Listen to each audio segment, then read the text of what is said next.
Karma to Christ ministries आपका स्वागत करती है।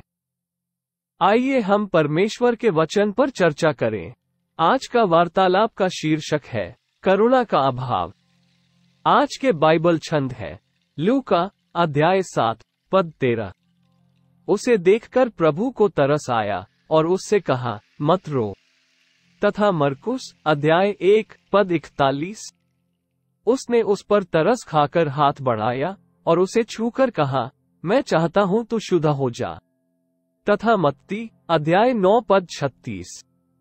जब उसने भीड़ को देखा तो उसको लोगों पर तरस आया, क्योंकि वे उन भेड़ों की नाई जिनका कोई रखवाला न हो, व्याकुल और भटके हुए से थे। तथा यशाया अध्याय 42 पद 3। कुचले हुए नरकट को वह न तोड़ेगा और न टिमटिमाती बत्ती को बुझाएगा, वह सच्चाई से न्याय चुकाएगा। जब आप किसी बेघर व्यक्ति को सड़क के किनारे भीख मांगते हुए देखते हैं तो आपकी क्या प्रतिक्रिया होती है?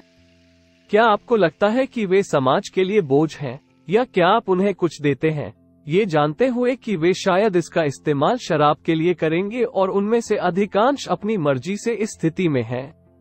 मैं जानता हूं कि यह तीसरी दुनिया के देशों के लिए सच नहीं है, जहां अधिक जनसंख्या, राजनीतिक भ्रष्टाचार और सामाजिक अलगाव उन्हें गरीबी से बचने के लिए कई विकल्प नहीं देते हैं।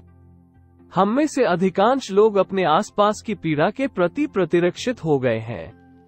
टीवी और सोशल मीडिया के माध्यम से हम जितनी बुराइयों के संपर्क में आते हैं, वह धीरे धीरे हमारे दिलों को कठोर बना देती है। इसके बारे में सोचो, क्या आपने देखा है कि आप कैसे कोविड-19 से होने वाली मौतों के प्रति प्रतिरक्षित हो गए, भले ही यह संख्या प्रतिदिन बढ़ती दिख रही हो? उन हजारों परिवारों के लिए प्रतिरोधी जिन्हें कुछ मुफ्त भोजन पाने के लिए रोजाना घंटों लाइन में इंतजार करना पड़ता है। हमने इसे जीवन के हिस्से के रूप में स्वीकार कर लिया है और वर्तमान मुद्रास्फीति के कारण कठिन परिस्थितियों में रहने वाले लोगों के लिए अब कोई दया महसूस नहीं करते हैं। मैं स्वीकार करता हूं कि जब किसी फिल्म में कोई कुत्ता मर जाता है या उसे चोट लग जाती है तो मैं रोता हूं, लेकिन कई वर्षों से किसी फिल्म में किसी अन्य इंसान को शारीरिक रूप से पीड़ित होते देख मुझ पर कोई प्रभाव नहीं पड़ा है। आइए हम करुणा की इस कमी के प्रति जागरूक हों और ईश्वर से आज ही बदलाव करने के लिए कहें। जो लोग पीड़ित हैं, उनके प्रति दया के बिना आप कभी भी एक उंगली नहीं हिलाएंगे। जो आप कर सकते हैं वह देंगे और उन हथियारों का उपयोग करेंगे जो परमेश्वर ने आपको लोगों को मुक्त करने के लिए दिए हैं। कल्पना कीजिए यदि मसीह ने पृथ्वी पर रहते हुए करुणा के बिना कार्य किया होता। अंधा देख न सकेगा, लंगड़ा चल न सकेगा, कोढ़ी चंगा न होगा, बहरे सुन न सकेंगे, मरा हुआ मरा ही रहेगा और गरीबों को सुसमाचार न सुनाया जाएगा। उसने कुचले हुए सरकंडे को नहीं कुचला, उसने हमें पीड़ा में नहीं छोड़ा, ये जानते हुए कि हम में से अधिकांश ने पाप के माध्यम से इन समस्याओं को अपने ऊपर लाया। वह खोए हुए और आहत लोगों के प्रति करुणा से भर गया, भले ही वे उस स्थिति में क्यों न हो। आपको और मुझे अभी इस दयालु हृदय को प्राप्त करने की आवश्यकता है।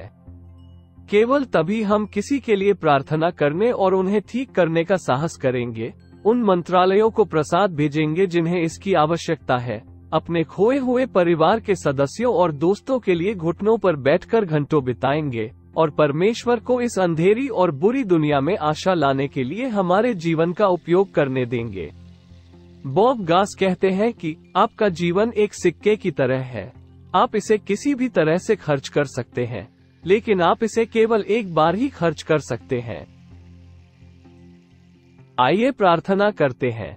स्वर्गीय पिता, आप वह हैं जो शून्य के राजकुमारों, हमेशा हमेशा के लिए राजा, मेरे राजा और स्वर्ग के राजा को लाते हैं। हम हर सुबह आपकी नई करुणा और दया के लिए आपको धन्यवाद देते हैं। धन्यवाद कि आपके प्रति हमारे विद्रोह के बावजूद हम पर अभी भी आशीर्वाद और प्यार की वर्षा होती है। यह आपकी करुणा के कारण है कि हम जीवित हैं और समृद्ध हो रहे हैं। हमारे पापों का भुगतान करने के लिए यीशु को क्रूस पर भेजने के लिए धन्यवाद। दूसरों के प्रति दया की कमी और उनके साथ क्या होगा इसकी परवाह न करने के लिए हमें क्षमा करें। हम हृदय परिवर्तन की मांग करते हैं और अपने दिमाग में मौजूद हर छवि को रद्द करते हैं जो हमें अपने आसपास के दर्द और पीड़ा के प्रति सुन्न कर देती है। हम जो देखते और सुनते हैं उसे चुनने के लिए हमें बुद्धि दे ताकि हम अपने आसपास की पीड़ा के प्रति उदासीन न हो जाएं। हम चाहते हैं कि हम यीशु की तरह बने और देने, चंगा करने और मदद करने के लिए अपना हाथ बढ़ाएं। हम यीशु के शक्तिशाली नाम में मांगते हैं। आमीन।